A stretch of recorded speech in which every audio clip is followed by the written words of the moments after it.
Magandang hapon mga ka-happy hour. At narito ang mga balita para sa MBC TV Network News Update 4 PM edition.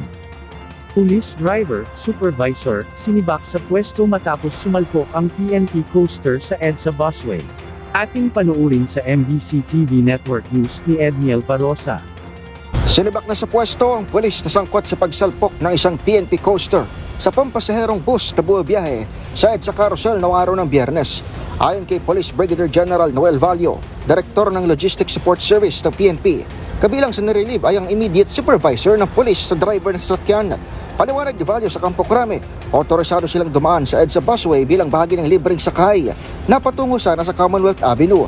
Pero kitang-kita sa video na pulis ang nagkamali ng habulin nito ang pagpasok sa carousel mula sa ika-4 na lane ng EDSA northbound malapit sa Main Avenue. Ang route na binigay sa kanya is Commonwealth area going to Fairview. Kaya nung time na yon, kalalabas lang po ng ating sakyan, papunta siya sa area niya at na-miscalculate niya yung pag-turn niya ng kaliwa coming from the 4th lane. Sa flag raising ceremony ngayong Lunes, inatasan ni PNP Chief Police General Jose Melencio Nartatis Jr.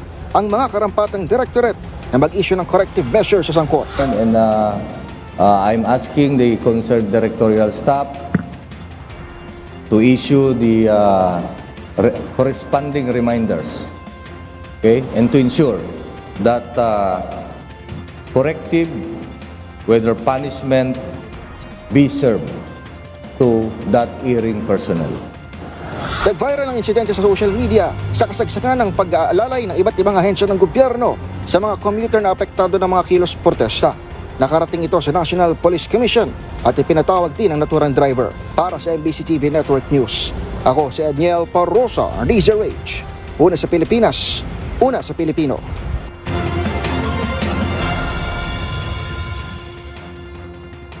Samantala, High-Level Coordination Team, ipapadala ng Pilipinas sa Czech Republic para sa agarang pagpapabalik sa bansa ni Zoldyko.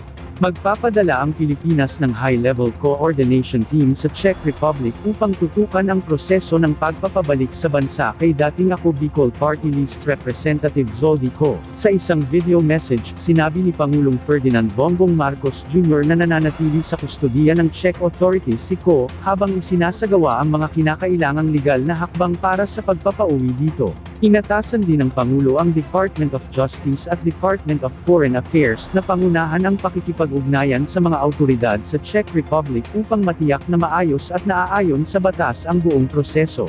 Ayon sa Pangulo, may mga sinusunod na legal na proseso sa pagitan ng mga bansa, kaya't nangangailangan ito ng sapat na panahon para maisagawa ng tama. Ang ganitong mga proseso ay may sinusunod na mga legal na hakbang sa pagitan ng mga bansa. Kaya't nangangailangan na sapat na panahon upang maisagawa ng tama. We will bring Zoldyko home, and we will do so in accordance with the law.